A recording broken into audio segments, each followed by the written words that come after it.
We're going to begin by reviewing what a composite function is because the chain rule is used to find the derivative of a composite function.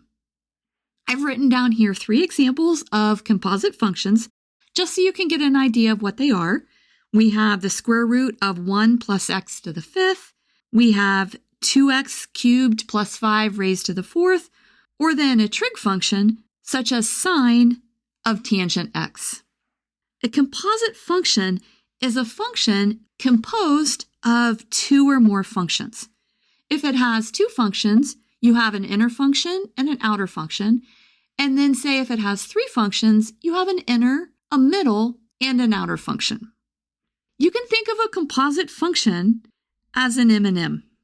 The outer function is just your candy shell, and then the inner function is that really good chocolate filling.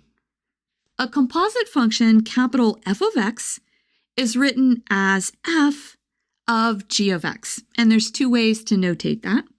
It has an inner function, g of x, which we set equal to u, and then it has an outer function, which is then f of u. Let's walk through some examples and see how this works. In each example, we are going to identify the inner and outer functions. This will set us up for learning how to take the derivative of these types of functions. Let's look at our first example. We are given y is equal to the square root of 1 plus x to the 5th.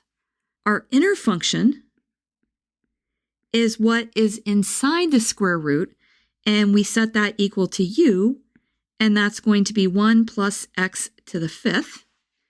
And then the outer function is just f of u, which is substituting in 1 plus x to the 5th is equal to u, gives us just the square root of u.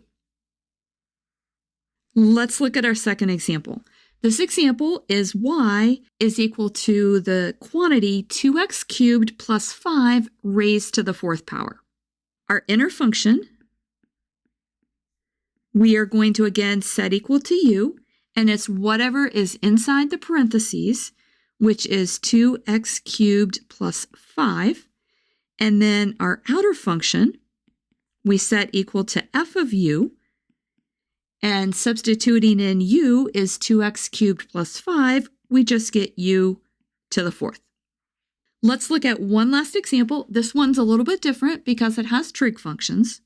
In this one, we again are going to set our inner function equal to u, and the function inside the parentheses is tangent x, so that's what u is equal to. And then our outer function is going to be f of u. Substituting in that u is tangent x, we just get sine of u. If this video has been helpful to you, please consider subscribing to my channel. Keep believing in yourself and have a great rest of your day.